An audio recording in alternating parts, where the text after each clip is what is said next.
Disa nga format e lutjeve. Lutja hapse. Njeriu, kur e lut Allahun e madhëruar, duhet të ketë parasysh disa norma, të cilat e afrojnë më tepër atë me Zotin e vet. Norma e parë, të cilën duhet ta ketë parasysh ky njeri, është fillimi i lutjes me falënderim dhe lavdërim ndaj Allahut, e më pas me salavate për profetin, paqja dhe mëshira e Allahut qofshin mbi të. Profeti thotë: lutja më e mirë është falënderimi. O Zoti ynë, ty të përkasin falënderime të shumta, në të cilat është mirësia dhe bekimi. Profeti, paqja dhe mëshira e Allahut qofshin mbi të, ishte duke u falur. Pasi ngriti kokën nga rukuja, tha: Allahu e dëgjoi atë që e falenderoi.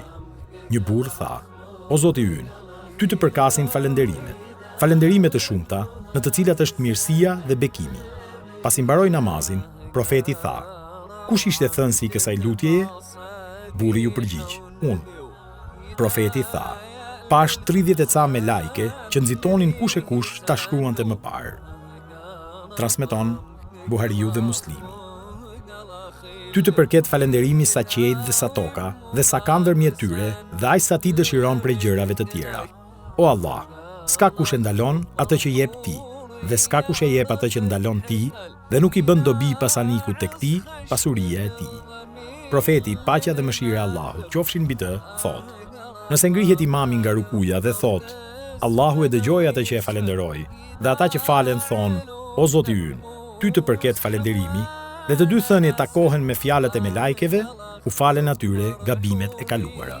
Transmeton Buhariu dhe Muslimi. O Allah, mëshiroje Muhamedin dhe familjen e tij, ashtu siç mëshirove Ibrahimin dhe familjen e tij, se vërtet ti je i lavdëruar dhe i madhërisëm. O Allah, bekoje Muhamedin dhe familjen e tij, ashtu siç bekove Ibrahimin dhe familjen e tij, se vërtet ti je i lavdëruar dhe i madhëruar.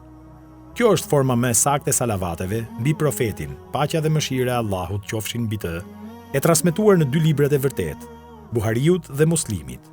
Profeti dëgjoi një burr që bëri lutje pa falënderuar Allahun dhe pa çuar salavate mbi Muhamedin, paqja dhe mëshira e Allahut qofshin mbi të, dhe i tha: Unë nxitove, o ti që po falesh. Profeti, paqja dhe mëshira e Allahut qofshin mbi të, dëgjoi një person tjetër që po falej. Ai e falenderoi, e madhëroi Allahun dhe dërgoi salavate mbi profetin Muhammed.